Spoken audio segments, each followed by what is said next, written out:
नमस्कार, मी रेश्माज रेसिपीमध्ये आपलं खूप खूप खूप स्वागत। आज आपण बाकरवडी कशी करायची ती पाहणार आहोत।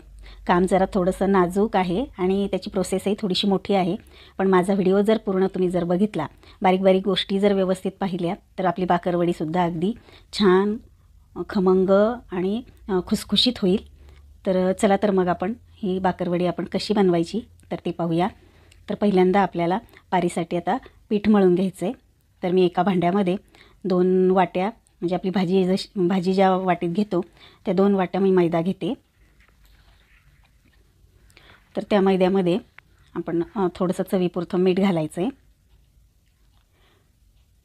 आणि 2 ते 3 पोह्याचे चमचे गार तेल टाकायचे। मी किटलीतलं चमच्यानी 1 ते 1.5 चमचा मी तेल टाकते।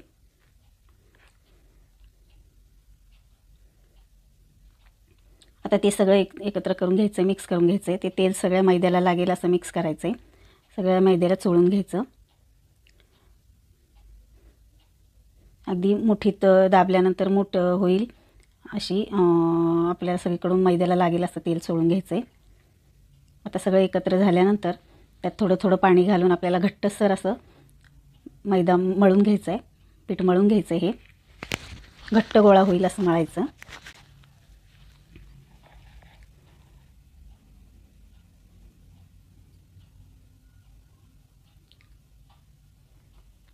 तर आपला पीठ हे मळून झालेलं आहे बाकरवडीचं। तर आता हे आपण थोडंसं त्याच्यावरती तेल लावून 5-10 मिनिट बाजूला ठेवून देऊया।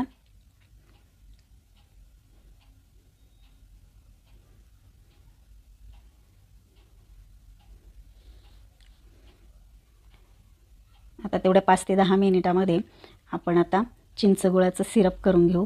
तर मी चिंच भिजत घालून त्याचं कोळ काढून गाळून घेतलेला आहे आणि त्याच्याच प्रमाणात थोडंसं गूळ घातला आहे आणि दोन्ही पण आता एकदम छान शिजवून घेऊया। त्यामध्ये अगदी घट्टसर करून घ्यायचं आहे। याऐवजी कोणी लिंबू आणि साखर वापरतं, पण चिंच गुळाची चव जशी छान लागते तशी ती एवढी लागत नाही। तर आता छान पाक असा झालेला आहे, पाहू शकताय।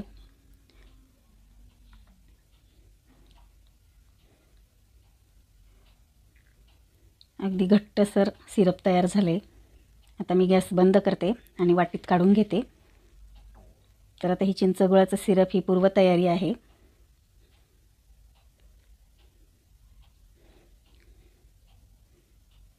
चला तर मग आता आपलं पीठ भिजलेलं आहे 5 ते 10 मिनिट। त्याला पुन्हा एकदा छान एका ताटात घेऊन 2 ते 3 मिनटं छान असं मळून घ्यायचं आहे, रगडून रगडून मळून घ्यायचं आहे, म्हणजे आपली बाकरवडीची वरची पारी जी आहे ती छान खुसखुशीत होते।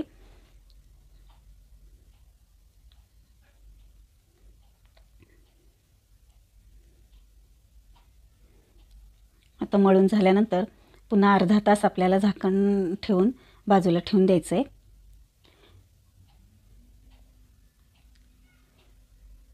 आता आपण सारण तयार करून घेऊया।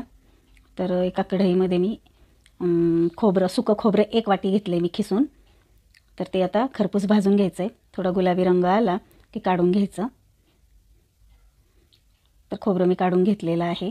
आता त्याच्यात 1 चमचा जिरे घातलेत, ते हलकेसर भाजायचेत। त्यातच आपण 2 चमचे धणे घालायचेत, नंतर 2 चमचे तीळ घालायचेत। आता तिन्ही छान भाजून घ्यायचे।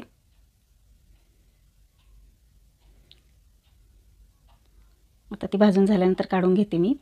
आता एका बाजूला धणे जिरे आणि तीळ ठेवलेत आणि एका बाजूला खोबरं ठेवले। आता हे सगळं गार झाल्यानंतर धणे जिरे आणि तीळ हे एकदा मिक्सरमध्ये बारीक करून घ्यायचं आहे। तर आता आपली पावडर झालेली आहे। ओबडधोबड केलं तरी छान लागतं। आणि आता त्यात आपण खोबरं घालायचं आहे, तेही एक थोडासा मिक्सरचा एक गरका घेतला तरी चालतो, ओबडधोबड छान लागतं।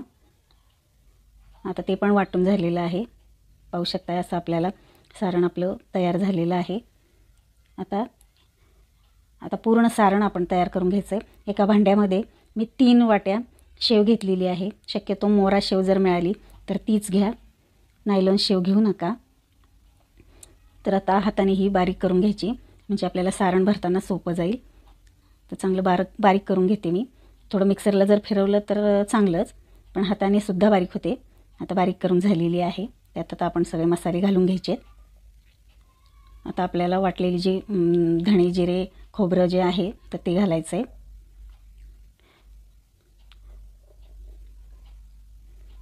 नंतर त्यात आता 1 चमचा हिंग घालायचा आहे.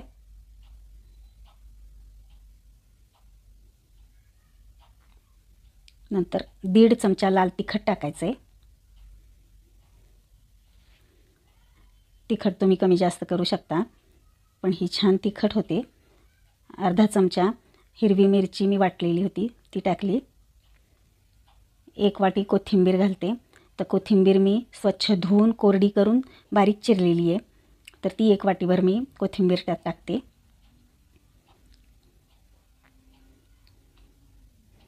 नंतर त्यात चिंचगुळाचं सिरप टाकायचं आहे.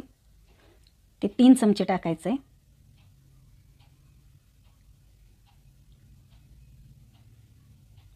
आपल्याला ह्या सारणाचं जी चव आहे तर ती आंबट, गोड आणि तिखट अशी चव आली पाहिजे, अगदी समान. आता हे सगळं हलक्या हाताने मिक्स करून घ्यायचं आहे. चमच्याने एवढं मिक्स होणार नाही, हातानेच आपण मिक्स करू शकतो.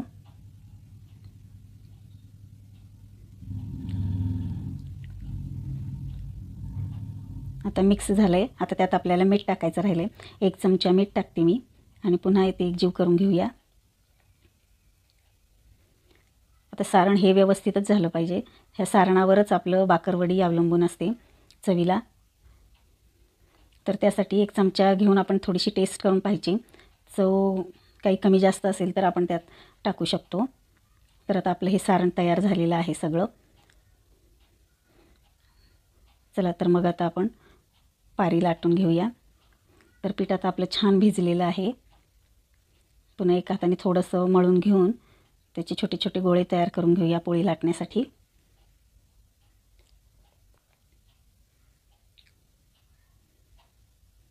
आता कोरड्या मैद्यामध्ये तो उंडा घोळून घेऊया आणि लाटून घेऊया. तर अगदी ही पोळी अगदी पातळ लाटायची. जाड जर लाटली तर आतलं आपलं तळलं जात नाही सारण किंवा आतल्या पारीचं कोटिंग ते. त्यामुळे अगदी पातळ लाटायची. पाहू शकताय तुम्ही.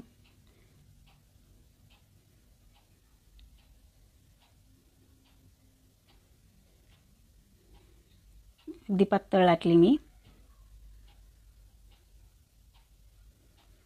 आता ही पोळी चौकोनी शेपमध्ये कापून घेऊया, म्हणजे आपल्याला वडी करायला सोपी जाईल. एकसारखी वडी होते तयार. मग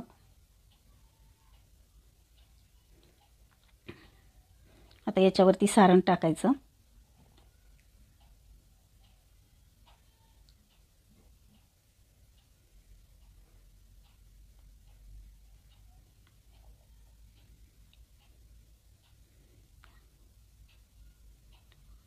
आणि हातानेच छान एकसारखं पसरवून घ्यायचं आहे सगळीकडे सारखं असं.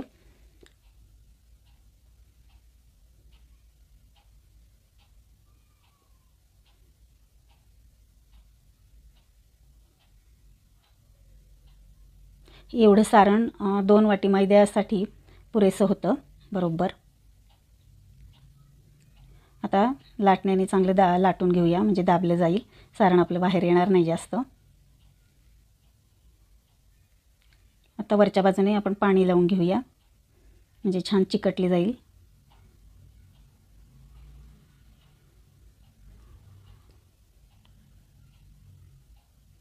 आणि आता खालचा जो पारीचा पदर आहे तो चांगला ओढून घेऊन दाबून घेऊन आपल्याला रोल करून घ्यायचा आहे. अगदी घट्ट असा रोल करायचा आहे.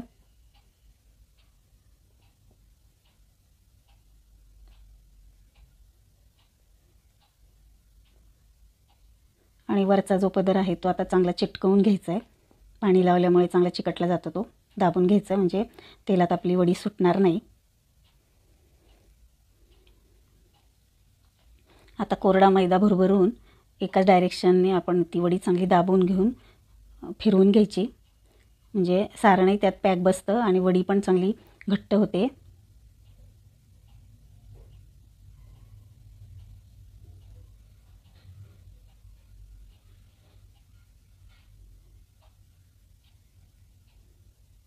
हलक्याच हाताने करायचं आहे ते.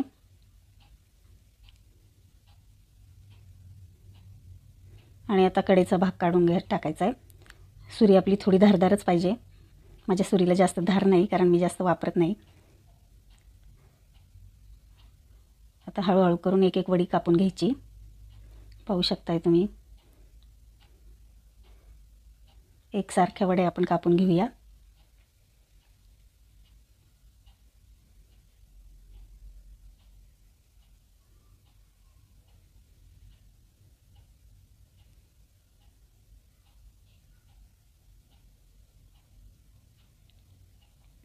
कढईचा भाग काढून टाकायचा आहे. आता एक एक वडी घेऊन खाली ठेवून त्याला थोडासा गोलाकार द्यायचा आहे. आणि त्यातलं सारण वरून खालून दाबलं गेलं पाहिजे, म्हणजे सारण बाहेर येणार नाही तेलात. थोडंसं दाबून घ्यायचं आहे सारण. आणि अशाच प्रकारे आता आपल्या सगळ्या वड्या आपण करून घेऊया. तर आपल्या सगळ्या वड्या करून तयार झालेल्या आहेत एका पोळीच्या.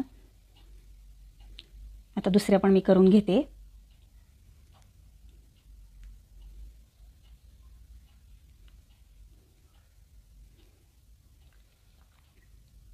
आता आपल्या सगळ्या वड्या तयार झालेल्या आहेत करून. आता आपण तळून घेऊया. तर मी कढईत चांगलं तेल तापायला ठेवलं आहे. तेल अगदी जास्तही तापलं गेलं नाही पाहिजे, कारण लगेच त्या वड्या करपतील. आणि अगदी तेल कोमटही नको, म्हणून मी एक थोडासा पिठाचा गोळा टाकला आहे. तळून वर आलेला आहे.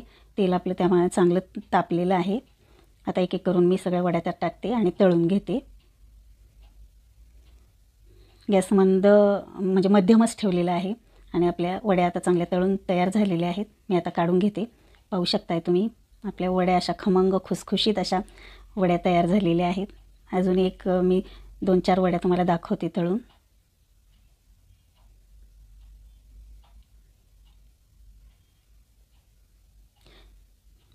सारण चांगलं जर दाबलं तर तेलात जास्त सुटत नाही.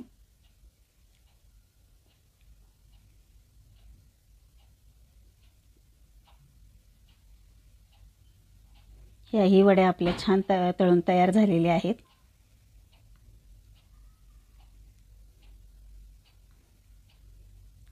आता अशाच सगळ्या मी तळून घेते.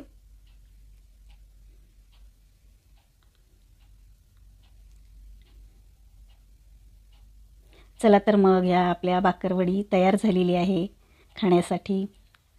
तर तुम्हाला बाकरवडीचा व्हिडिओ कसा वाटला तर मला कमेंट करून सांगा. आणि माझ्या चॅनलला जर तुम्ही नवीन असाल तर सबस्क्राईब करा, लाईक करा, शेअर करा.